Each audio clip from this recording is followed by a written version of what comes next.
truth, how debt can make money. According to Debt.org, the total U.S. consumer debt as of 2021 will be $16.15 trillion.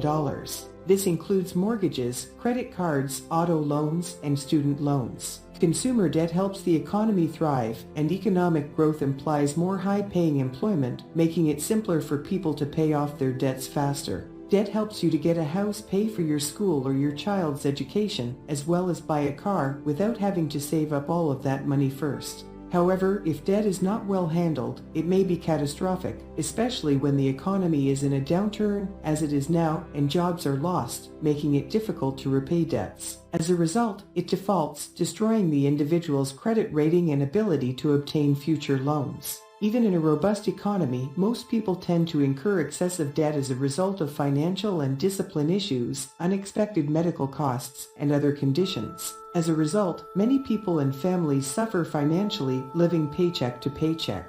As a result, it's no wonder that debt has acquired a bad connotation.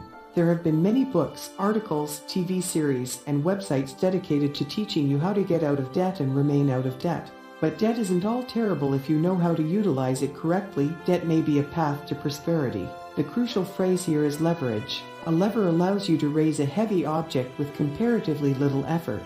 Similarly, debt may be employed as a multiplier to increase your monetary gains. Leverage is the use of borrowed capital to raise your profits significantly.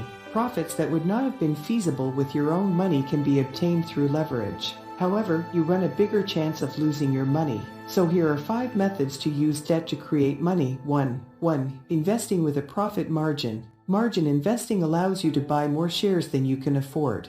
You can gain a lot of money if things go as planned, but you risk losing everything if things go wrong. Assuming you have $10,000 in your brokerage account, you may start a margin account depending on your initial investment. A margin account allows you to put up a maximum of 50% of the cost of a stock.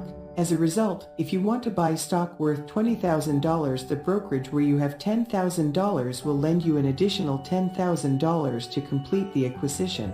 If the stock price rises, you may return the loan and still make a profit. If the stock price falls, your brokers will issue a margin call and you will lose some money. Margin calls are requests for extra dollars or securities in order to bring a margin account up to the required minimum maintenance margin.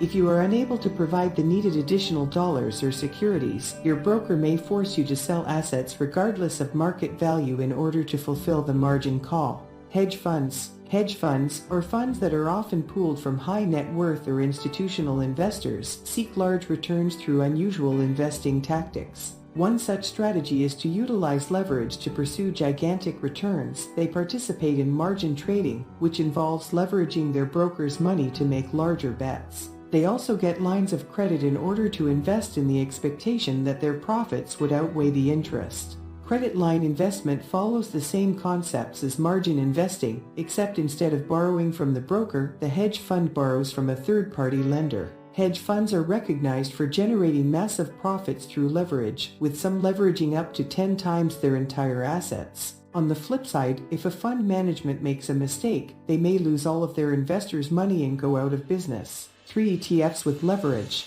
Leveraged exchange-traded funds or leveraged securities allow investors and traders to increase their profits by going long or short on an underlying index, benchmark, or commodity. Fund firms lead investors to magnify gains and losses by up to 300% by using borrowed money futures and/or swaps. You can invest in particular bonds, indexes, commodities, or sectors. The S&P 500 ETF Trust, for example, takes the underlying S&P 500 index and supercharges it, such that an upward one-time increase results in a 3-time shift in the ETF value.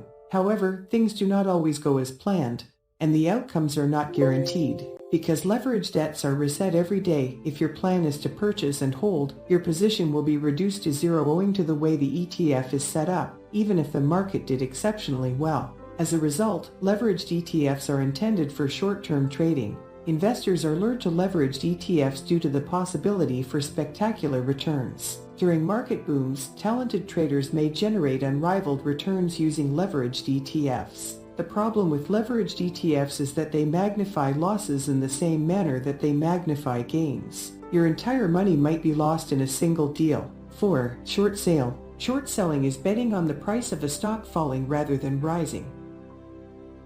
Shares of stock from their brokerage accounts and sell them at the current market rate, with the intention of repurchasing those stocks at a cheaper price later and returning the borrowed shares to the owner or lender. Short sellers expect to benefit on the difference between the short sale profits and the cost of purchasing back the shares, a practice known as short covering.